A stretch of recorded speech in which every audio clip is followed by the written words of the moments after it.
നമസ്കാരം. കാട്ടാനയുടെ ആക്രമണത്തിൽ പരിക്കേറ്റ കോട്ടപ്പടി ചേരേങ്ങനാൽ പത്തനാപുത്തമ്പുരയിൽ അവറാച്ചന്റെ ആരോഗ്യനിലയും ഭാവി ജീവിതവും ആശങ്കജനകമെന്ന് അടുപ്പക്കാരും നാട്ടുകാരും. ഈ മാസം 15 പുലർച്ചെ 6:45 ജോലി ചെയ്തിരുന്ന റബ്ബർ തോട്ടത്തിൽ വെച്ചാണ് അവറാച്ചനെ കാട്ടാന ആക്രമിച്ചത്. സാരമായി പരിക്കേറ്റ ഇയാളെ സമീപത്തെ തോട്ടത്തിൽ ജോലിയെടുത്തിരുന്ന കുര്യാക്കോസ് ഓടിയെത്തി അയൽക്കാരെ വിളിച്ചുകൂട്ടി കോതമംഗലം താലൂക്ക് ആശുപത്രിയിൽ എത്തിച്ചു.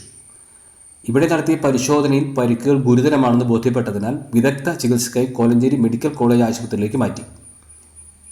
മെഡിക്കൽ കോളേജിൽ നടത്തിയ പരിശോധനയിൽ 6 വാരിയെല്ലുകൾക്കും 2 കാലുകളിലെ തുടയെല്ലുകൾക്കും ഇടുപ്പെല്ലിനും നട്ടെല്ലിനും പൊട്ടലുള്ളതായി സ്ഥിരീകരിച്ചു.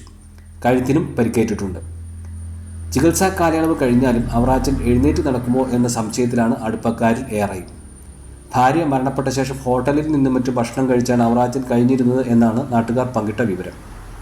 നിലവിലെ സാഹചര്യത്തിൽ അവറാച്ചന് ആവശ്യമായ സംരക്ഷണവും ചികിത്സയും ഒരുക്കാൻ വീട്ടുകാർ മാത്രം ശ്രമിച്ചാൽ സാധ്യമാവില്ല എന്നാണ് ഇക്കൂട്ടരുടെ വിലയിരുത്തൽ.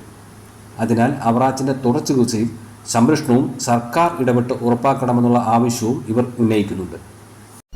കോലഞ്ചേരി മെഡിക്കൽ കോളേജ് ആശുപത്രിയിലെത്തി ആന്റണി ജോൺ MLA അവറാച്ചനെ സന്ദർശിച്ചു.